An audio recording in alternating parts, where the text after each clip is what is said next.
ఇక్కడ కనిపిస్తుందిగా zero knowledge నుంచి hero వరకు ఎలా ఉంటుందో చూద్దాం.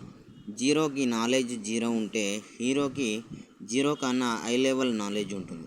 వీరిద్దరి మధ్య డిస్టర్బెన్స్ మూమెంట్కి కారకం అబ్జర్వేషన్ కారణం చెక్కర్ కారణం డౌటర్ అంటే డౌట్ ఉండే వ్యక్తి, డౌట్ కారణం ఫైండర్ కారణం అంటే లింక్స్. సో జీరో నాలెడ్జ్ వ్యక్తికి మోర్ నాలెడ్జ్ వ్యక్తి అయిన హీరోకి చూసుకుంటే మధ్యలో మూమెంట్ జరగడానికి కారణం లింక్స్, కనెక్షన్స్.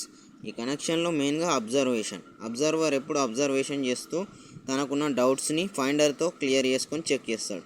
ఎర్రర్ లాగా అనిపిస్తే దాన్ని సాల్వ్ చేసుకోవడానికి ట్రై చేస్తాడు.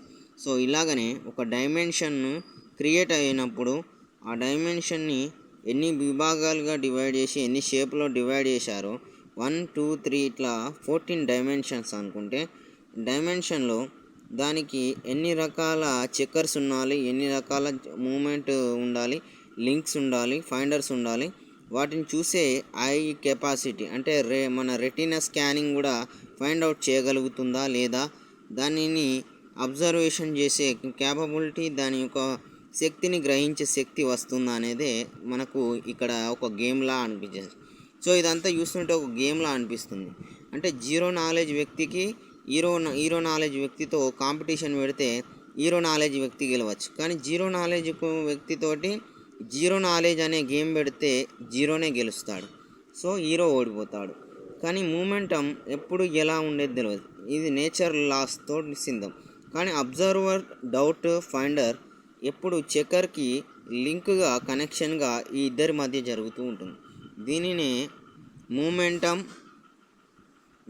Momentum physics and chemistry and biology, nature ఇవన్నీ డివైడ్ అయ్యాయి.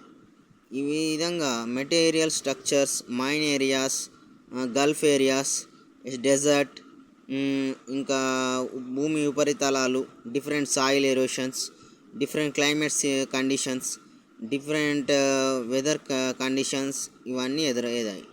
ఇది మొత్తం సృష్టిలో ఉన్న మొత్తం సిద్ధాంతం. దీనికి ఒక మెజిషియన్ కావాలి.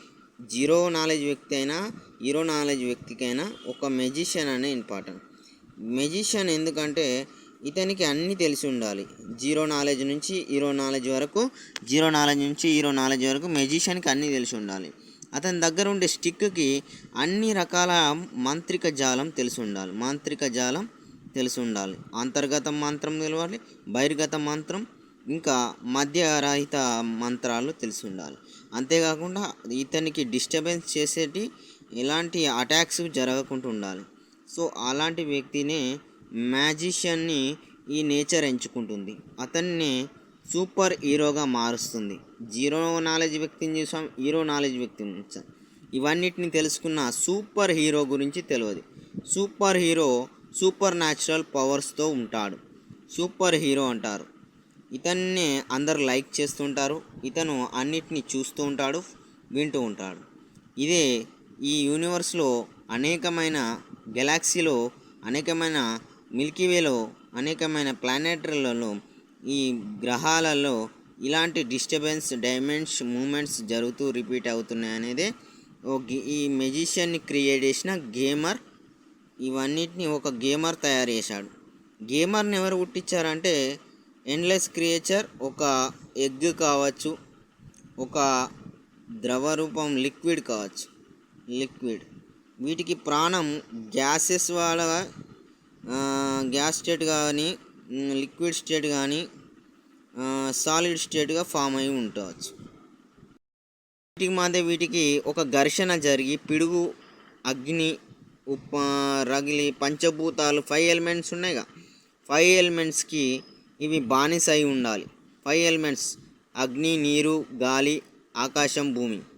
ఇలాంటి 5 ఎలిమెంట్స్ లాగా ఏదైనా ఎలిమెంట్స్ వీటితో కంబైండ్ అయ్యి ఒక బౌండ్గా ఏర్పడి, ఆ బౌండ్ ఒక లిక్విడ్ గ్యాస్ స్టేట్ మారి అది ఒక గేమర్ని డిజైన్ చేసుకోవడానికి ఇంతమంది జీరో నాలెడ్జ్ నుంచి, హీరో నాలెడ్జ్ నుంచి చెక్కర్ని, డైమెన్షన్ని, నేచర్ని, సూపర్ హీరోని, సూపర్ మెజిషియన్ని క్రియేట్ చేసుకొని ఈ యూనివర్స్ని నడిపిస్తున్నాయి అనేది ఒక థియరీ. ఇది ఫ్రెండ్స్ నాకు తెలిసిన విశేషాలు మీతో షేర్ చేసుకున్నాను. Bye friends, bye bye bye. Zero knowledge to hero knowledge మధ్యలో సూపర్ హీరో ఉంటాడని మర్చిపోకండి. Bye friends, bye bye bye.